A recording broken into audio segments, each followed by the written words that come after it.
গপুদা, জিও গপুদা। ইরিং চিরিং চিচিং চা, ভাড়ার টাকা ভগে যা। ইরিং চিরিং চিচিং চা, ভাড়ার টাকা ভগে যা। হিং চিং ছটফট ঘটং ঘট, ঘটং ঘট ঘটং ঘট। ওই ওই উজবুক, সাত সকালবেলা আবার কি ভরণ শুরু করছস মরকট? জয় শ্রী শ্রী ভরুং বাবার জয়। বৎস, আমি তোমার ব্যবহারে খুব প্রসন্ন এবং খুশি হইয়াছি। বলো বৎস, কি বর চাই তোমার? গিন্নি! কি হলো গো? জয় ভরুং বাবার জয়, জয় ভরুং বাবার জয়। মা, মাগো, সবই তোমার ইচ্ছে মা, সকলই তোমার ইচ্ছা। গিন্নি, জল দাও জল, আমার মাথায় আগুন জ্বলতাছে। ওং শান্তি, ওং শান্তি, ওং শান্তি, ওং শান্তি, ওং শান্তি, ওং শান্তি, ওং শান্তি। আমাকে তোরা আর তোদের মাঝে পাবি না রে। গোপুদা, তোমার এ কি হলো গো? জয় জয় ভরুং বাবার জয়। তুমি কি মতলবে এমন ব্যাস ধরছো গোপুদা? উফ, বলো তো গপুদা তুমি। আমি ত্যাগ করেছি রে। এমা, তুমি কি ত্যাগ করছো গোপুদা? আমি পুরো আমাকেই ত্যাগ করেছি রে। মানে কি যে বলো না তুমি গপুদা। একটু বুঝাইয়া কও না। এই যে আমি তোদের সামনে বসে আছি, বলতো আমি কে? এইটা তুমি কি কর? তুমি আমাকে গোপুদা। না রে গার্গেন্ডি ভরাসিও বৎসরা আমার, আমি আর তোদের গোপুদা নই রে। তোদের গোপুদা এই ইহ জগতের শরীর ত্যাগ করিয়াছে। তাহলে তুমি কে? এখন আমি হলাম শ্রী শ্রী চরণামৃত বাবা। কাম সারছে শরণামৃত বাবা। এমন নাম কেন নিলা তুমি গোপুদা? আমি যে পাক্কা 18 বছর স্বর্গে ভরুং বাবার মন্দিরে চরণামৃত বানাতাম।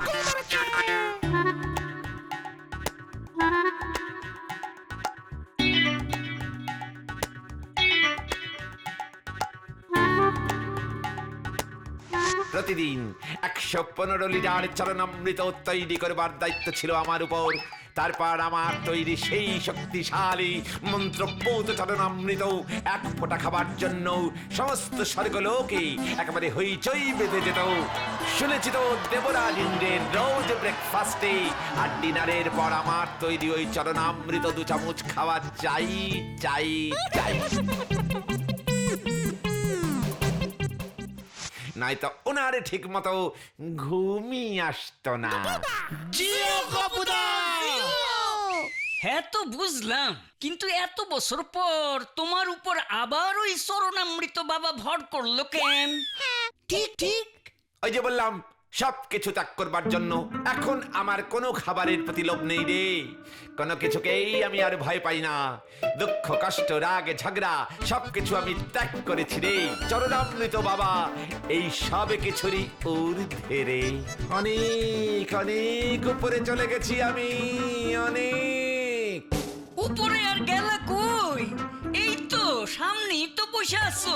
ওরে গার্গেন্ডি ভোদাসিও বলদ, তোদের সামনে আমার শরীরটাই বসে আছে রে, ভেতর থেকে আমি আর নেই রে। উহ, খুব কঠিন বিষয়। আমি তোদের একটি গপ্পের মাধ্যমে বিষয়টা সোজা করে দিচ্ছি। আইয়া পড়ছে শরণামৃতের বডি সাইডা আমার গোপুদার বডিতে আমাকে গোপুদা ফিরাইছে। ওরে মূর্খ গার্গেন্ডি ভোদাস, চুপ করে আগে গপ্পটা শোন। গল্প বলো না বলো। অনেক অনেক বছর আগেকার কথা। একবার হলো কি,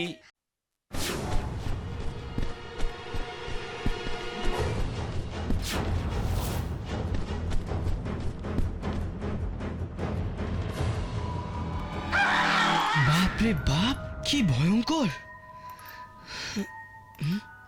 কিন্তু গেল কোথায় ওই হাতটা? আর এটা কোথায়? মা, লাইব্রেরি! আমি লাইব্রেরিতে বসে এসব স্বপ্ন দেখলাম।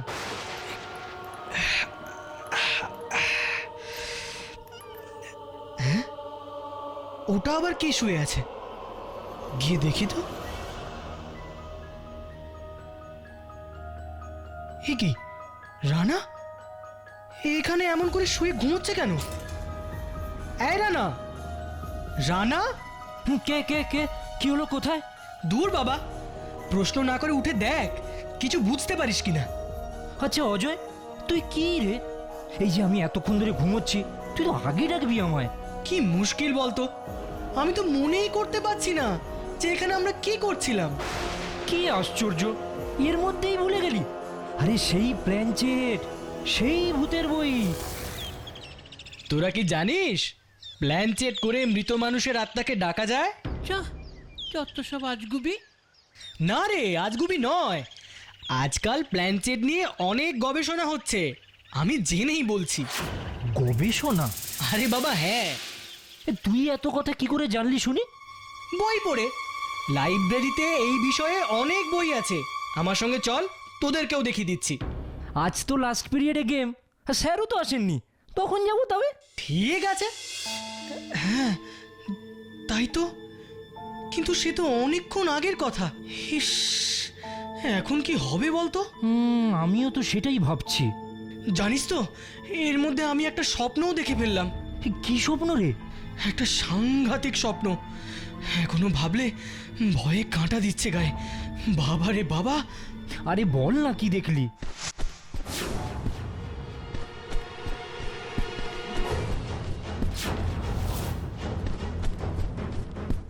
কি ভয়ঙ্কর হাত! তাই তো বলছি, হাতটা চেনা চেনা লাগছিল। এ কার হাত হতে পারে বলতো?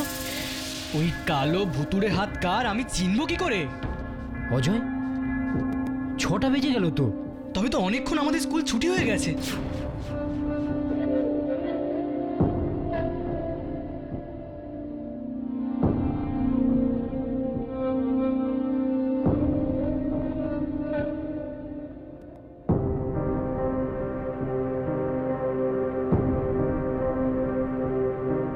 শিগগির চল, বাড়ি যাব।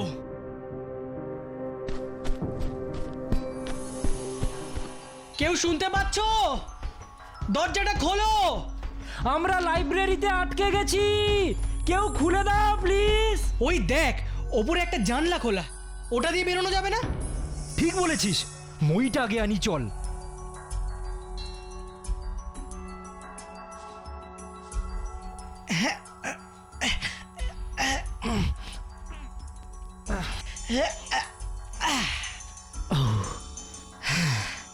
বাঁচলাম।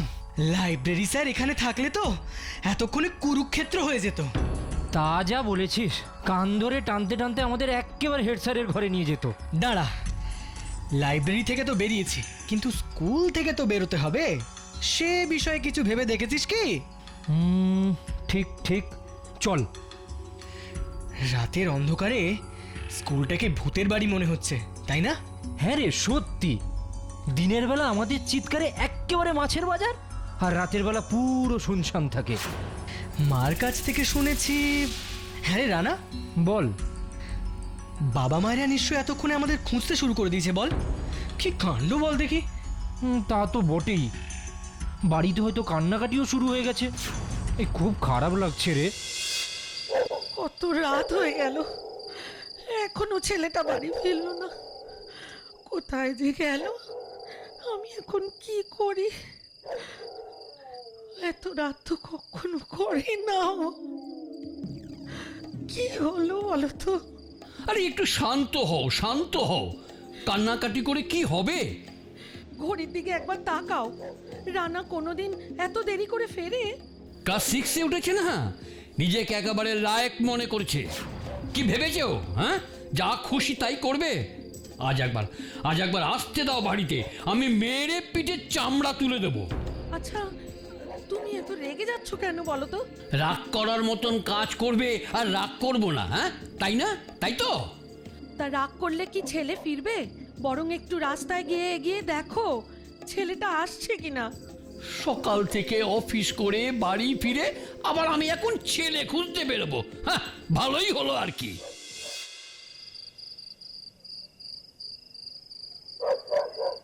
হ্যাঁ গো, কোনো খবর পেলে? না, সবাই তো একই কথা বলছে, ছুটির পর ওদের আর কেউ দেখেনি। বলো কি গো, 9:30 বাজতে চললো, ছেলে এখনো ফিরলো না। আমি একটু বেরিয়ে দেখি। কিন্তু কোথায় বেরোবে? ভাবছি একবার থানায় যাই, মিসিং ডায়েরি করে আসি। বাবা, থানায় ডায়েরি করবে? তাহলে আমিও তোমার সঙ্গে যাই, চলো। কি হবে? স্কুল থেকে বেরোনোর কোনো রাস্তাই তো খুঁজে পাচ্ছি না। কত তো ধাক্কা দিলাম, কিন্তু বাহাদুরের ঘুমও ভাঙলো না, দরজাও খুললো না। ও তো শুনেছি আফিমকে কুম্ভকর্ণের মতো নাক ডেকে ঘুমোয়। একটা কাজ করি, কি কাজ? ছাদে যাই চল, ওখান থেকে যদি কাউকে দেখতে পাই। মন্দ বলিসনি এটা, চল তবে ছাদে যাই।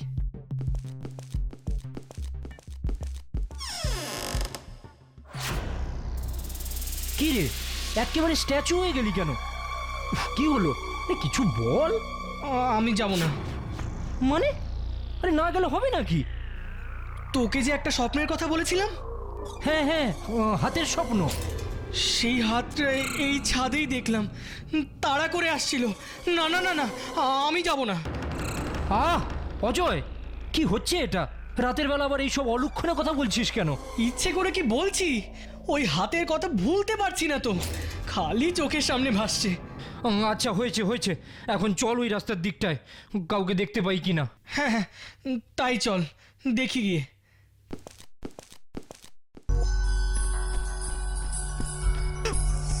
বাঁচাও! বাঁচাও!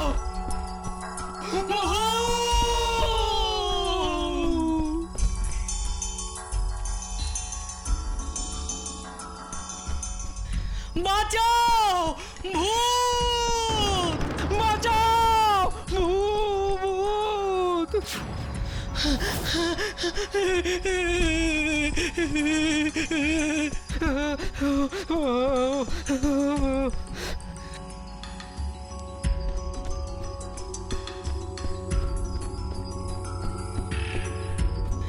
বাঁচাও! ভূত!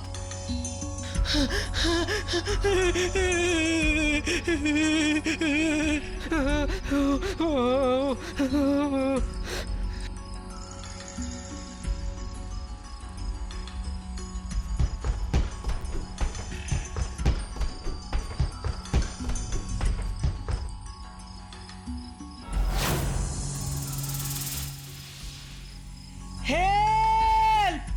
কেউ আছো? বাঁচাও! বাঁচাও, আমরা স্কুলে আটকে পড়েছি। বাঁচাও! বাঁচাও আমাদের! আমাদের রক্ষা করো, আমরা স্কুলে আটকে গেছি। Please help! Please help us! হ্যাঁ রে অজয়, আরে কাউকেই তো দেখা যাচ্ছে না রে। ও কাকু, শুনছো? আমাদের বাঁচাও! ও কাকু, শুনছো? শুনছো? আমাদের বাঁচাও! আমাদের বাঁচাও! দূর বাবা, এত চেঁচালাম তাও কানে শুনলো না।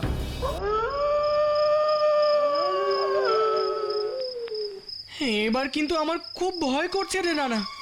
ভয় তো আমারও করছে রে অজয়। আয়, আমরা বরং হাত ধরাধরি করে থাকি। দেখ অজয়, আমরা প্ল্যানচেটটা না করেই কেমন ভুতুড়ে পরিবেশে আছি, তাই না? আর প্ল্যানচেটের কথা বলিস না, লাইব্রেরিতে বই খুঁজতে না গেলে তো আর। ওরে বাবারে, খুব ভয় করছে আমার। ওরে চুপ কর না, আমাদের এখন ভয় পেলে চলবে না। ঠান্ডা মাথায় একটা উপায় ভেবে বের করতে হবে। বুঝলাম ব্যাপারটা। দুজনেই খুব বন্ধু, আর দুজনেই একই স্কুলে একই ক্লাসে পড়ে। স্কুল ছুটি পর দুজনেই কেউই বাড়ি ফেরেনি। হতবাগাটা একবার ফিরুক, এমন শিক্ষা দেব আমি।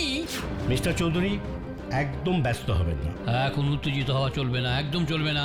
এটাই তো উনি বোঝেন না, আজকালকার দিনে ছেলেদের বকাবকি করলে চলে না, ভালো করে একটু বোঝাতে হয়।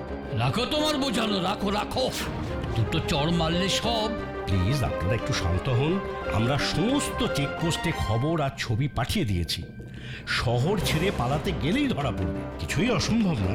সব দিকটাই ভাবতে হবে। কিন্তু আমি ভাবছি, এই নটবর, বলুন স্যার। জিপ রেডি করো, এক্ষুনি বেরোবো। আচ্ছা স্যার। ওদের হেড স্যারকেও যাবার সময় সঙ্গে নিয়ে নেব। উফ, আর পারছি না, চিৎকার করে করে গলা শুকিয়ে কাঠ। ঠিক বলেছিস, আমারও তেষ্টায় বুক ফেটে যাচ্ছে। কি যে করি। আরে ওই তো জলের ট্যাঙ্ক, ট্যাঙ্কের কলেই তো জল পাবো। হ্যাঁ হ্যাঁ, চল চল চল, তাড়াতাড়ি চল।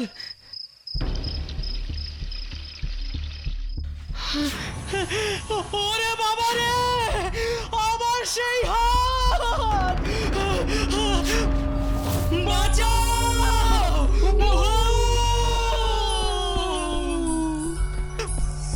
বাঁচাও! বাঁচাও!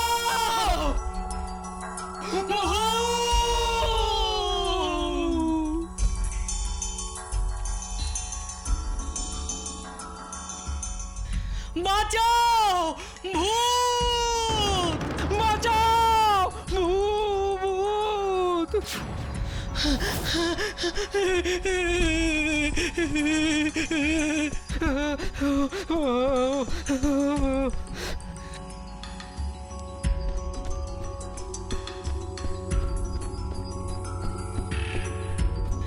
বাঁচাও! ভূত!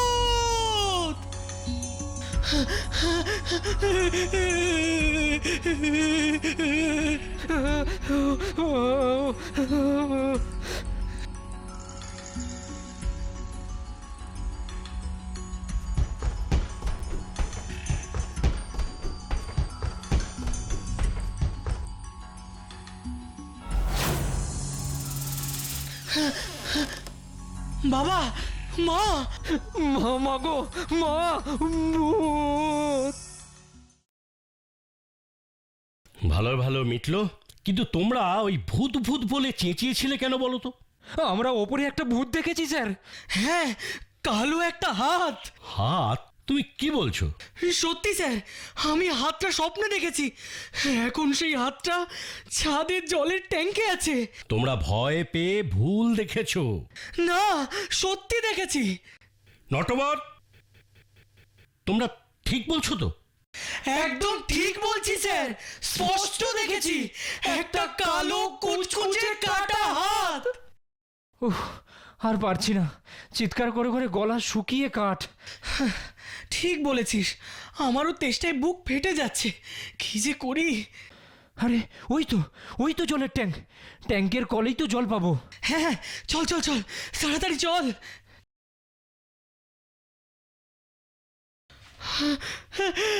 ওরে বাবা রে, আবার সেই হাত! বাঁচাও!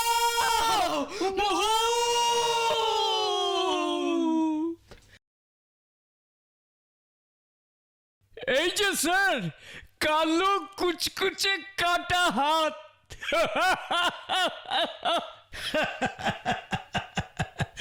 দেখো দেখো, তোমাদের ভুতুরে হাত দেখো দেখো। হ্যাঁ, মানে না, মানে না মানে আমি তো মানে দেখিনি, ওই তো দেখেছে।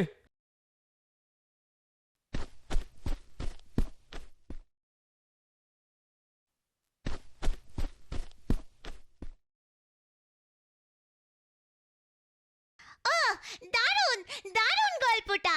বাবা চরণামৃতের মুখ নিঃসৃত এই গল্পের দ্বারা তোরা কি শিখলি ভাই সবে বৎসগণ? ভয় পাইলে দৌড় মারতে হয়। উজবুকীয় কথাবার্তা বন্ধ কর গদাই। তাহলে তুমিই বলে দাও গোপুদা। ওরে, চোখে যেটা দেখবি সেটা তা নাও হতে পারে, তাই খামোখা ভয় পাবি না। এই গপ্প থেকে আমি এই উপদেশ দিতেছি যে সাদা চোখে যাহা দেখিবে তাহা সবই সাদা নহে, উহার মধ্যে কিছু কাঁদা মাখা জিনিসও থাকতে পারে। এই যেমন তোরা সাদা চোখে আমাকে গোপুদা রূপে দেখিতেছিস, আসলে আমি বাবা চরণামৃত। এইটা যে মহা ঝামেলা।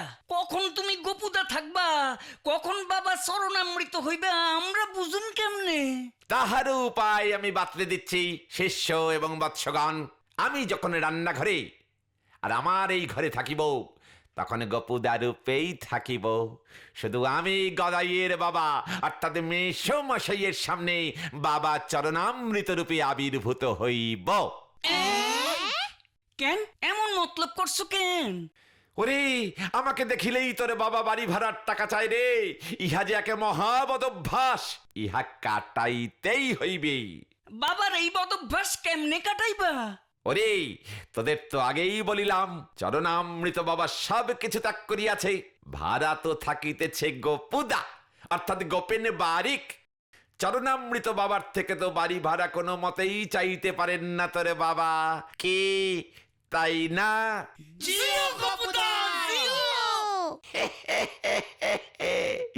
কি কেমন দিলুম? For more updates, subscribe to our channel, click the show links and enjoy watching the videos.